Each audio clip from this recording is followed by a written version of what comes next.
Izinkan kami memperkenalkan diri.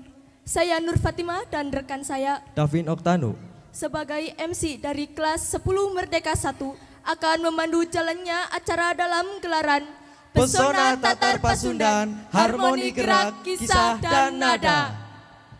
Hari ini kita akan bersama-sama menyelami kekayaan budaya Jawa Barat yang begitu memikat hati.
Tanah Pasundan dengan keindahan alam yang memukau, menyimpan khasanah seni dan budaya yang tak ternilai harganya. Dari gerakan gemulai yang mempesona, hingga cerita rakyat yang syarat makna, dan alunan nada yang menyentuh jiwa, semuanya akan tersaji pada hari ini.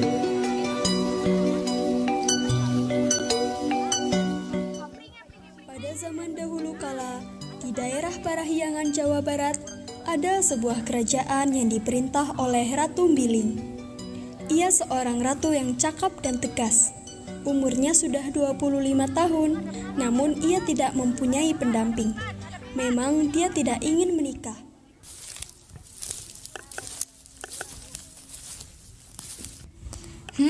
Udara di hutan ini memang sejuk. Sedang apa kalian di sini? Kami sedang mengumpulkan kayu bakar, Ratu.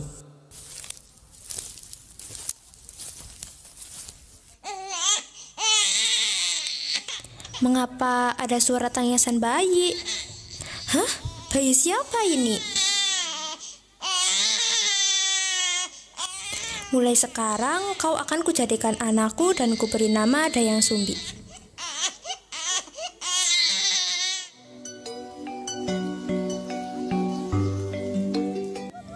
20 tahun kemudian, Dayang Sumbi tumbuh menjadi wanita yang cantik. Kecantikannya menyebar ke seluruh pelosok kerajaan. Apakah ini sebuah karma bagiku? Ada apa, Ibu? Kau harus segera menikah, Sumbi.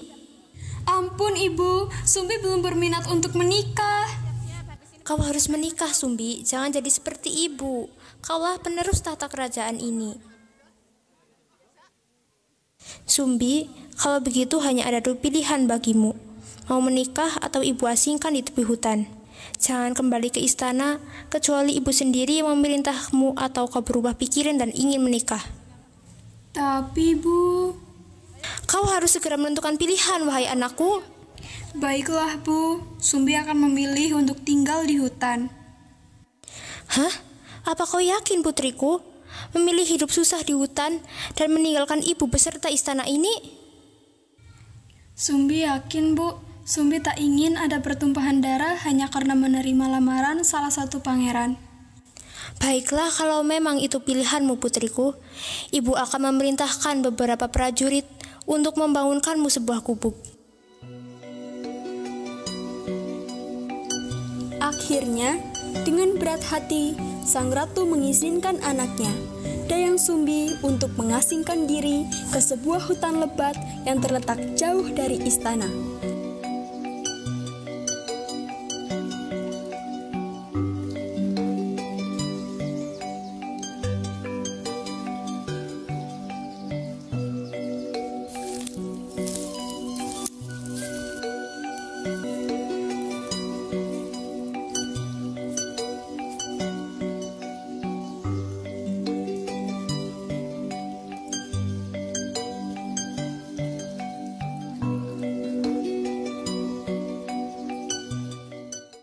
Bukannya dia adalah bayi yang ditemukan 20 tahun lalu.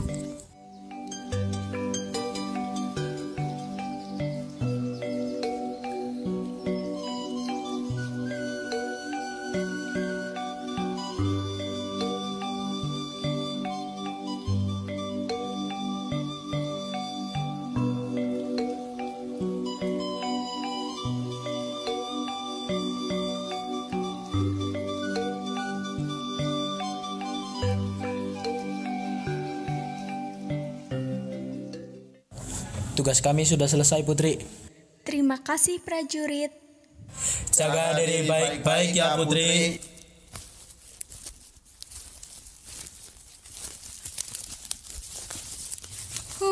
Di sini sangat membosankan dan sepi. Untung aku membawa benang dan beberapa jarum. Akan kuisi waktu luangku dengan menenun. Siapapun yang mau mengambilkan benang itu untukku, jika dia perempuan, akan kujadikan saudara, dan jika dia laki-laki, akan kujadikan suami. Tanpa diduga sebelumnya, tiba-tiba seekor anjing jantan datang menghampirinya sambil membawa gulungan benang miliknya.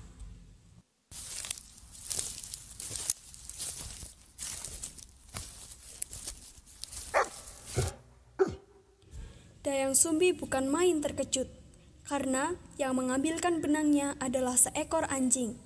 Ia merasa sedikit menyesal dengan sumpah serapah yang baru saja ia ucapkan. Hah?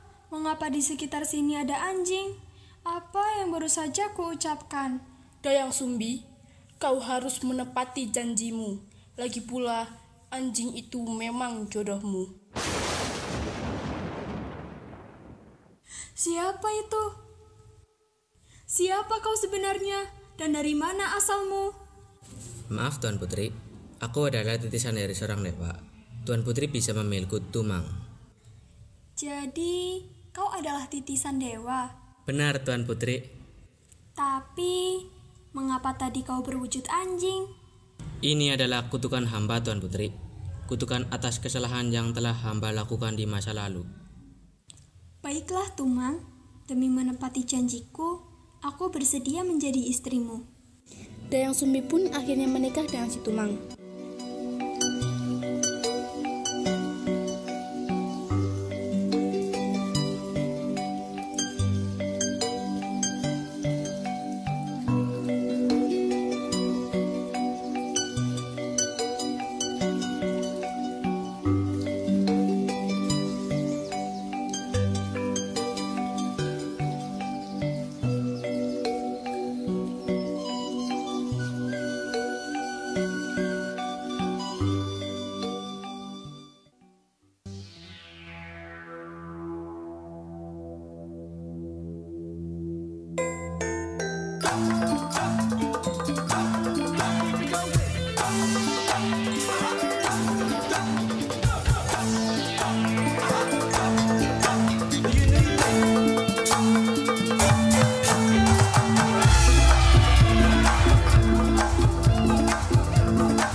Saat hanya bersama Dayang Sumbi, Tumang berubah dalam wujud manusianya.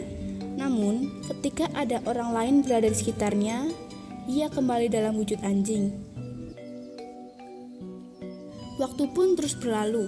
Dayang Sumbi dan Tumang pun dikaruniai anak laki-laki yang tampan. Anak kita tampan sekali. Ia sangat mirip denganmu. Iya, dia juga mirip denganmu. Nama apa yang bagus untuknya? Bagaimana kalau Sang Kuryang? Nama yang bagus. Kalau begitu, mulai sekarang kita akan memanggilnya Sang Kuryang.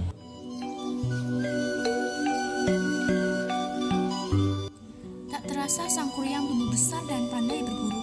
Namun, Tumang lebih memilih untuk berubah dalam wujud anjing ketika ia bersama anaknya. Nak, bawakan ibu hati rusa ya. Ibu sangat ingin sekali memakan hati rusa. Baik Bu, ayo Tumang.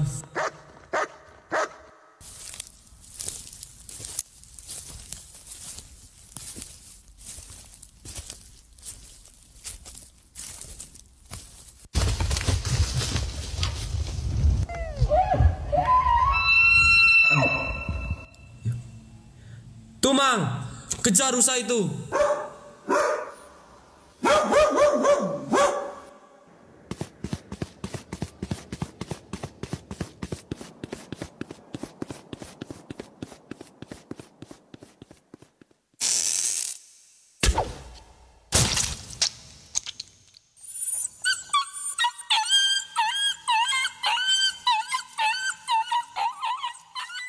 Dasar Tumang bodoh, bukannya menyingkir malah menghalangi. Daripada aku pulang dengan tangan kosong, lebih baik ku sembelih Tumang dan ku ambil hatinya.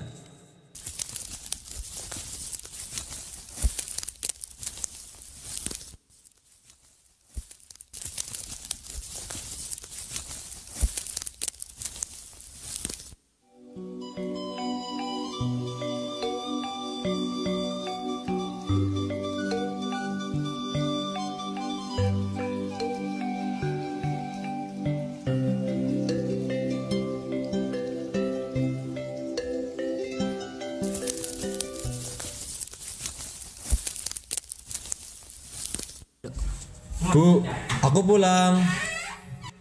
Terima kasih Sang Kuryang.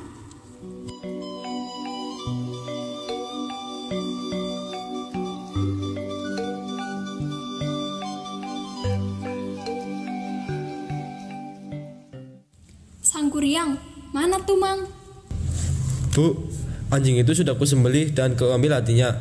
Tadi aku menyuruh dia mengejar rusa, namun tidak juga mendapatkannya. Kemudian aku panah saja rusa itu, tapi anak panahku malah mengarah ke dia, Bu. Apa? Kau membunuh Tumang? Kenapa, Bu? Tumang itu ayah kandungmu. Tega sekali kau membunuhnya. Ayah kandungku? Mana mungkin ayahku adalah seekor anjing. Dia adalah titisan dewa yang dikutuk. Pergi kau dari hadapanku, dasar anak durhaka. Baik, Bu.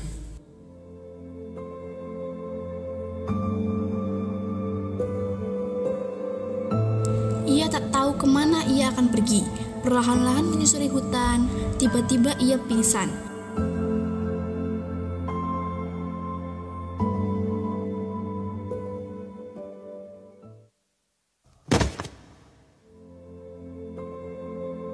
Lalu datanglah seorang petapa yang sakti dan membangunkannya.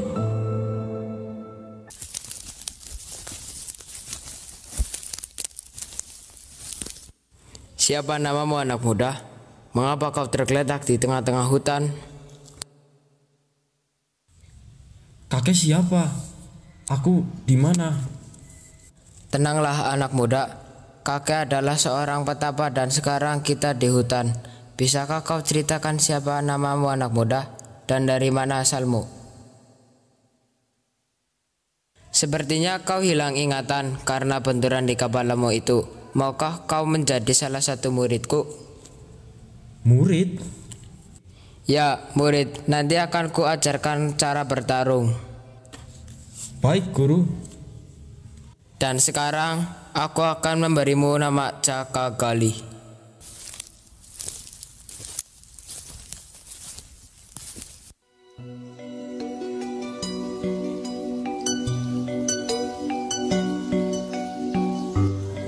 Tahun berlalu, Sang Kuryang telah menjadi seorang pendekar yang kuat.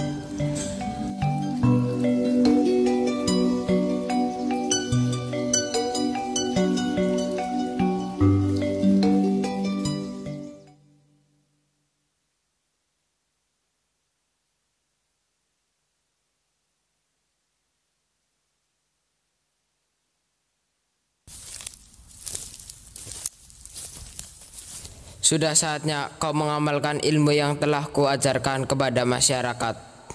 Baik, Guru. Saya akan berpetualang untuk membantu masyarakat. Pesanku, janganlah kau berjalan ke arah selatan. Kenapa saya tidak boleh berjalan ke arah selatan, Guru? Sudah, turuti saja nasihatku, supaya kau tidak ditimpa nasib yang sial. Baiklah, saya akan mengingat pesan Guru.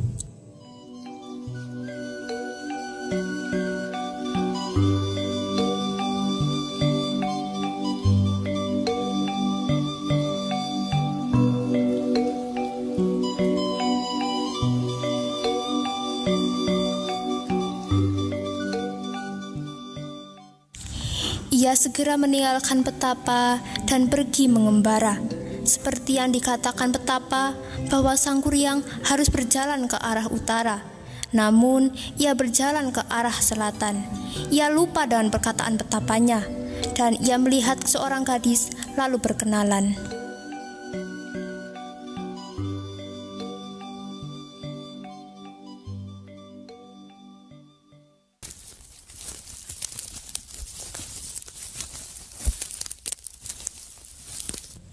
Siapa namamu, Nona?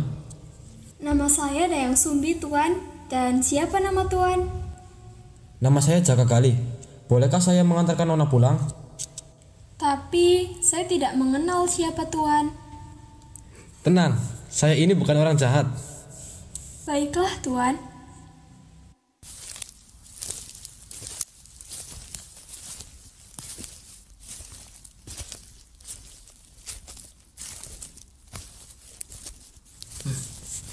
Apakah itu rumahmu?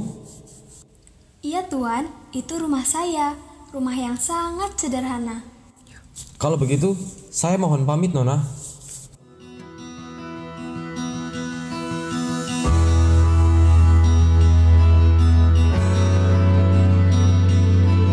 Hari demi hari berlalu. Setelah perkenalan itu, Dayang Sumbi dan Sang Kuryang semakin dekat dan akhirnya jatuh cinta. Kemudian mereka sepakat untuk melangsungkan pernikahan dalam waktu dekat.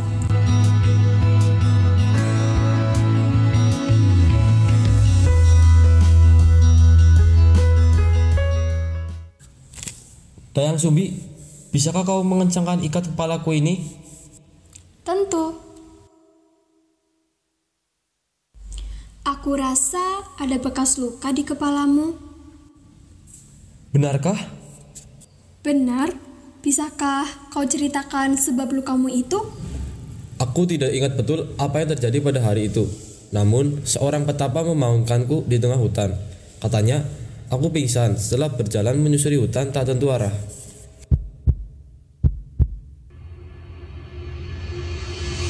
Hah? Ada apa, Dayang Sumbi? Berapa usiamu ketika kejadian itu terjadi? Entahlah, mungkin belasan tahun. Kalau begitu, kau adalah anakku. Kau adalah anakku, Sang Kuryang. Dulu aku memukulmu dengan batu dan mengusirmu. Tidak mungkin, aku Jaka Gali. Dan ibuku pastilah sudah berusia lanjut dan tidak secantik dirimu. Tapi aku ini ibumu. Aku tidak menua karena aku memakan hati Tumang, anjing yang waktu itu kau bunuh demi mendapatkan hatinya. Tidak mungkin kau ibuku. Namun, Sang Kuryang tidak percaya pada kata-kata ibunya. Hatinya sudah terbelenggu oleh rasa cinta dan bersikeras ingin menikahi Dayang Sumbi. Melihat sikap putranya itu, Dayang Sumbi semakin bingung dan ketakutan. Bagaimanapun, kau harus menjadi istriku. Tidak mungkin aku menikah dengan anakku sendiri. Kau bukan ibuku, dan aku bukan anakmu. Baiklah, aku mau menikah denganmu. Tapi kau harus membuatkanku sebuah kapal yang besar untuk kita berbulan madu nanti. Baiklah, aku akan menyanggupi syarat darimu. Bukan hanya itu, tapi dengan sebuah telaga besar. Dan semua itu harus kau kerjakan dalam waktu semalam saja. Sebelum ayam berkokok, semua harus sudah selesai. Jangan khawatir, apapun permintaanmu akan kuturuti.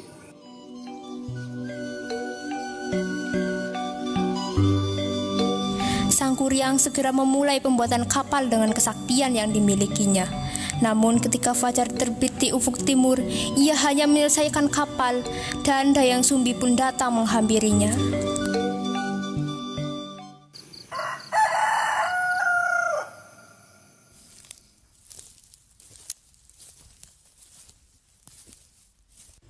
Kau tidak menyelesaikan syaratku yang kedua, maka pernikahan kita batal. Kita tetap akan menikah. Kemana kau, Dayang Sumbi? Aku akan mencarimu dan menikahimu. Sang Kuryang pun kesal dan menendang kapal buatannya itu hingga terbalik. Perlahan-lahan kapal itu membesar dan berubah menjadi sebuah gunung yang kini masih ada, yaitu Gunung Tangkuban Perahu di Jawa Barat.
Setiap mimpi dirangkai, langkah kecil kita serentak, tak pernah lemah.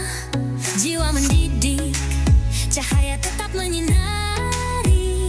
Guru dan teman membawa arti tak bertepi. 10 merdeka, satu semangat kian membara, satu tujuan harapan menyala untuk bangsa. Di asrama Pikri, bakat dan mimpi meluas. 10 merdeka, satu kekal dalam nadimu mendekapa.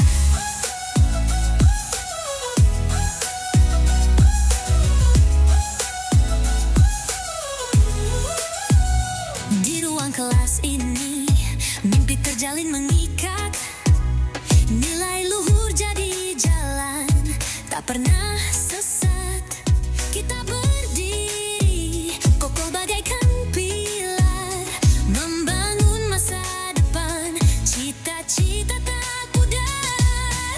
Bersama kita tumbuh tanah pegang erat, warna-warni impian dalam kanvas erat.